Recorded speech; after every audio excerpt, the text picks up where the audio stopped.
Okay, so Spa, how are you doing, bro? I'm really excited today. I get to have a good friend of mine and my fellow It's Not Common Sense podcast creator here. Spa, you did a really cool thing recently. You are about to debut your first ever short film at two cinemas, at Ster-Kinekor and at Suncoast Cinema this month, at the Durban International Film Festival. You directed and produced a short film by the name of Identity. It's a thriller. And basically, I just want to start off, can you tell us a little bit about Identity? What is the plot about? What is the genre? Give us a little bit on the film, first and foremost. So Identity. Identity is a psychological thriller, and it deals with the issues of mental health, schizophrenia to be specific.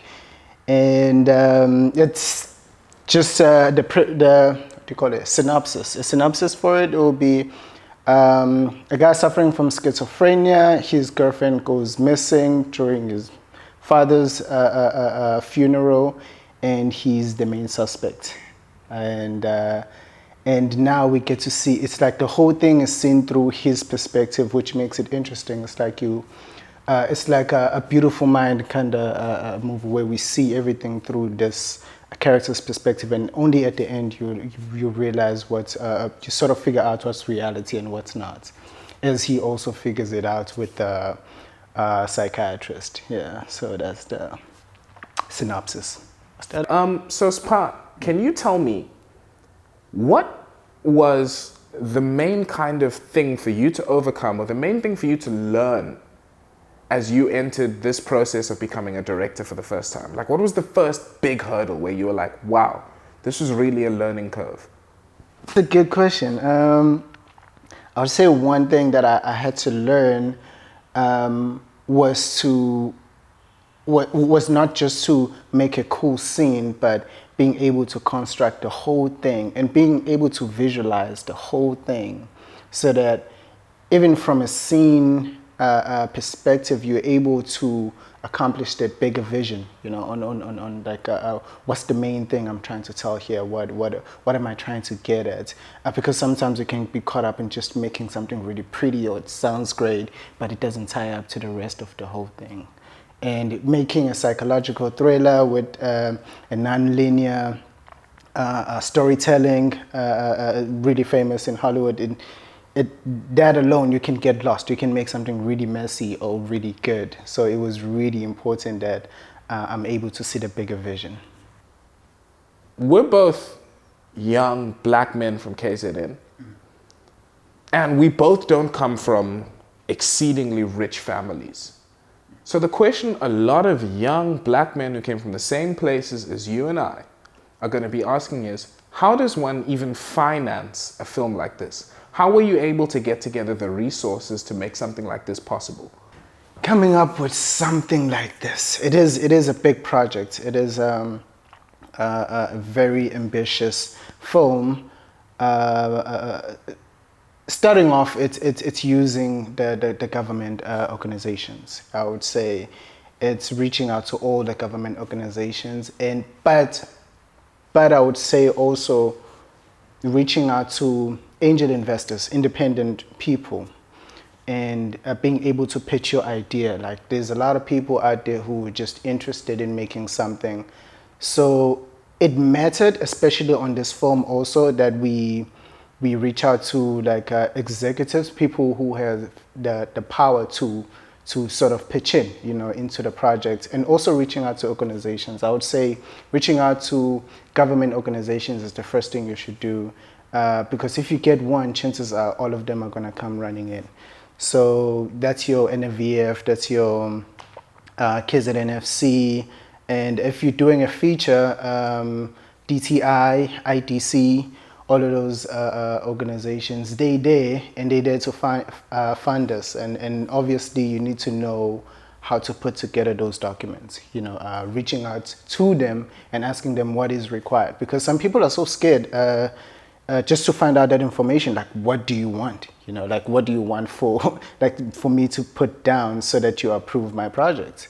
And asking those questions, I mean, they will be able to answer you, and you'll be able to put together a really good pitch deck or proposal, part of the application that they will like and possibly fund. So, but now you're the creative, right? So you bring the vision into the production. If you're dealing with angel investors, how do you stop yourself, even though you're the creative, if you're not bringing like as much cash to the table, how do you stop your creative vision from being drowned out?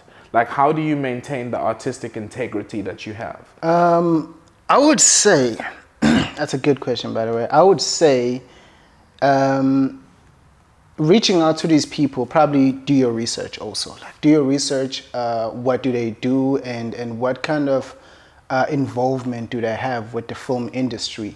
It would really help having somebody who actually does something in a production, because they would value whatever you're doing. They would not just value, but understand it, you know, so that even if it goes sideways, like film shoots are never easy, you know, like a lot of things, it's problem solving every day. Every day you get on set, you're solving a problem, and so many things that can go wrong. And if you just have somebody who's so distant, it's so easy for them, for you guys not to be on the same page. So I would say doing your research about the angel investor, whoever it is that you want to reach out to, and if they're somewhat involved in the production, that's great. You know, they could have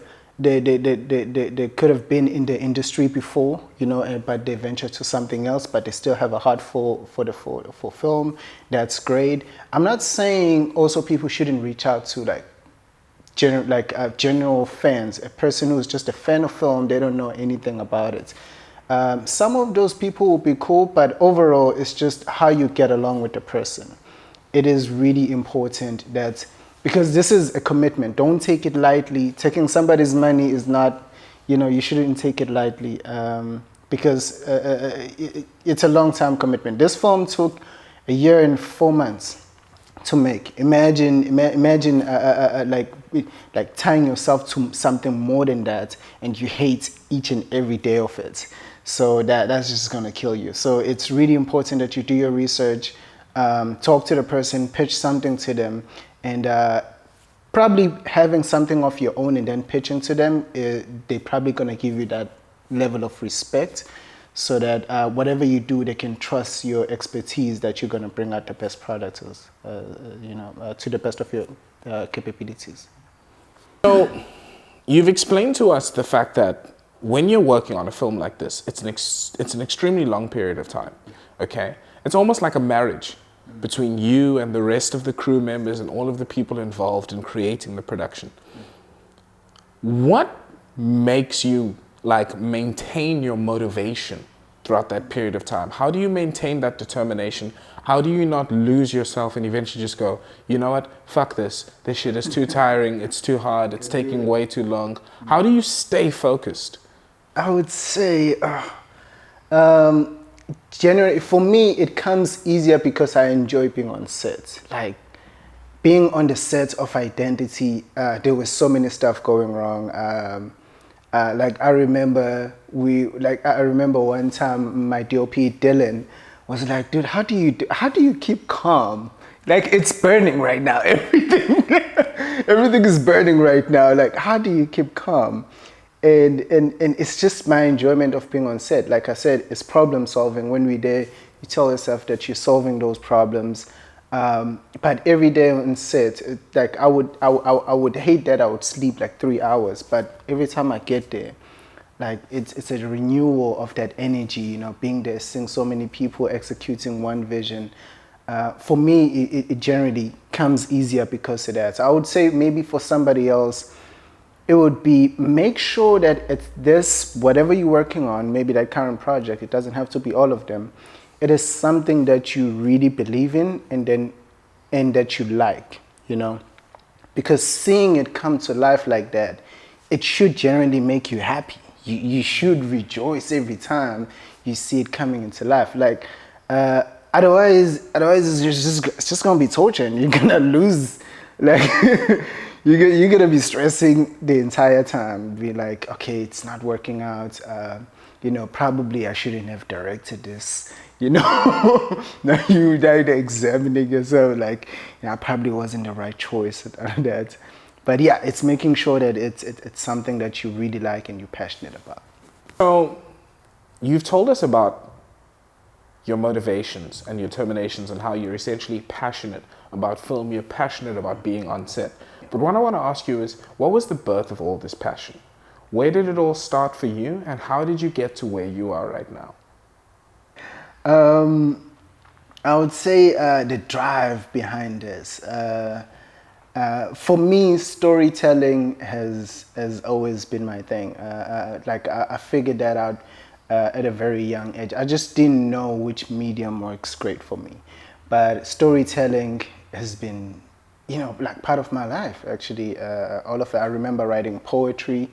I've written poetry. I remember this one time I was sitting with my cousins and I was telling this story, and I remember like there was like 5 or 7 of them, and they were so quiet, just listening to what's the end part. And I remember being so conscious of that moment and seeing them like, wow, that attention alone on how I'm just telling this story. It felt so good. And I think where I grew up was, I didn't know anything about film, or like even a black man can do it.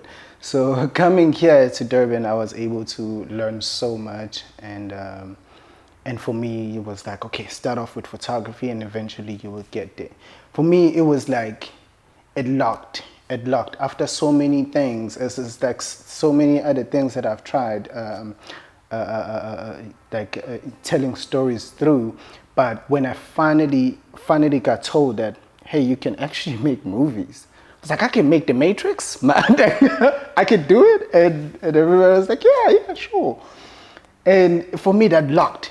That was it. And then, it hasn't loosened ever since. That like me and storytelling, that medium. As soon as I discovered it, it locked, and that's how I'm always motivated to do another one. It's always like, I can't wait for another one. And I have another one coming up. Yeah. I have another one coming up. It's very exciting. So you touched lightly on your humble origins, but can you tell us exactly where did you grow up, and how did the way in which you were raised influence you as a filmmaker right now? So, I grew up in Bangeni.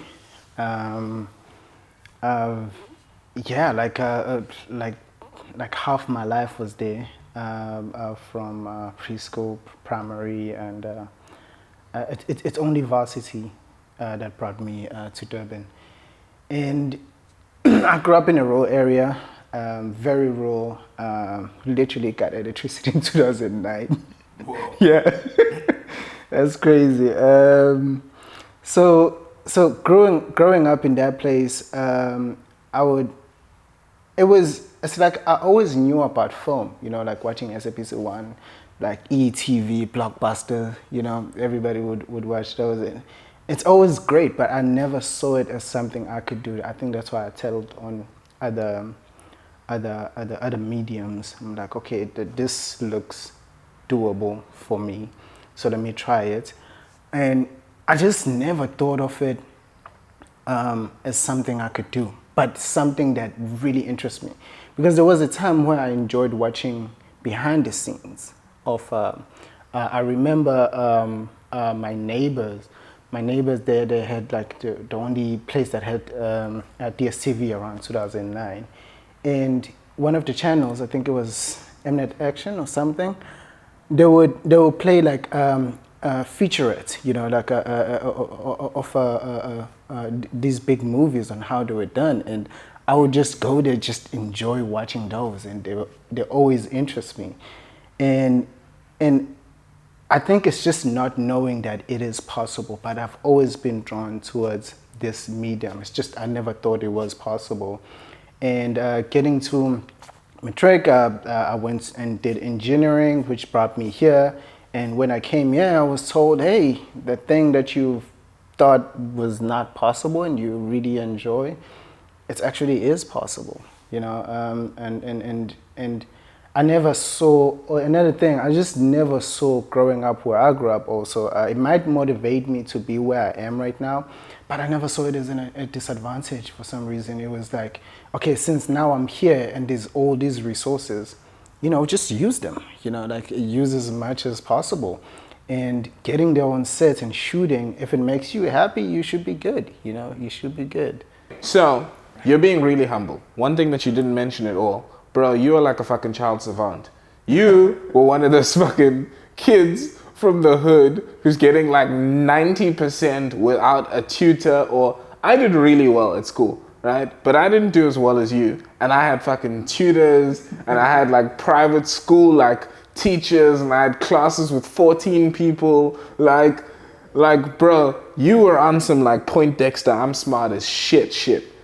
So you, like, and I know you're gonna underplay this, but you're an incredibly intelligent child who was gifted specifically at mathematics, and then subsequently you got the opportunity to come to Howard College to study engineering. That I've noticed about your approach to film in general is that you almost apply the analytical engineer's mind to the arts.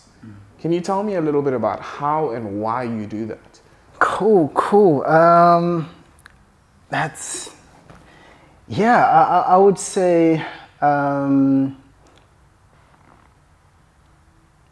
like there is some structure to almost everything, even creativity. Not like structure sort of governs how you are creative and how you are still able to tell stories. You know, that's why we have the 3X structure. That's why we have a Ben Hammond. Is it Hammond's circle? Story circle. Yeah. It's Dan Hammond's story circle. You know, those are like structures and guidelines and which problem solving. I think that's why also for me on set, it's normal to not have everything go right. You always like stumble upon problems and solve them. So I don't know. I guess it just translated well, you know, well, it's not as exactly as like solving X or Laplace or, or Fourier series or differentials, but but there is some structure to it, and if you're able to spot patterns and all of that, I wouldn't. Some actually associate some directors with like either this one is more like a physician, this one is more like a mathematician. I don't think I would say all rigid in that technical aspect. Some, you know, most cases I let it flow, and then at the end it's like, what do you do with this chaos? You find patterns, you find something that you can put into some sort of structure, and that's what you get. Yeah. The last kind of question that I'm going to ask you here is, which is one that I feel like a lot of people are going to be asking you over the course of this next diff, is where do you kind of want to place yourself within South Africa's media, television and film landscape? Where would you like to see yourself within the next 5 to 10 years specifically? In the next 5 to 10 years, in this film industry in SA, I would say, I've been saying that a lot, I would say. In the film industry in SA, you know, for me, it won't be that pitch that, you know, I want to be, you know, like different and all of that. It would be just to see more projects being done, you know, and my vision with what I'm doing is to actually make a film company that make films, you know, not just obviously starting off, I would say corporate is really great, but being able to actually sell films and make money out of them, like because that would mean you're able to do the next one. I would say consistently being able to produce movies, and not just my stories, being able to reach out to other people and help them produce their own stories. There's so many talented filmmakers around. Like I don't even like put myself close to what they're able to achieve, and sometimes all they like is like a platform to or somebody to help them carry that vision, and being able to help them in any way, because being on set, man, it doesn't matter whatever story, being on that set and seeing something from inception up until it's the final export.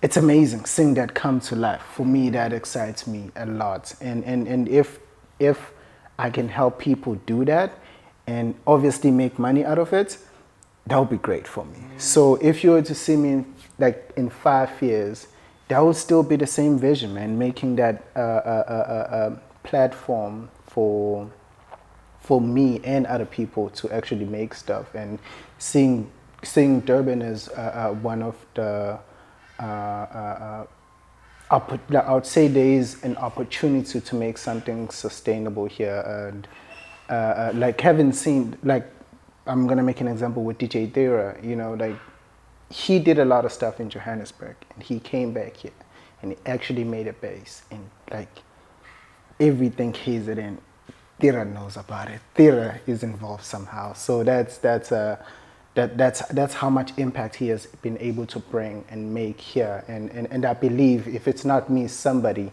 there is an opportunity for something like that. On that incredible note, I'm going to end this here podcast. My bro, thank you so much for coming here on the show today. I'm really, really, really grateful to be a part of this journey that you're on, having the opportunity to be the producer of this production that we're speaking about today, Identity. I'm really looking forward to DIF, and if you guys are available, you should head over to the Durban International Film Festival and see if you can watch Identity. Yep. Awesome. All right. Cheers.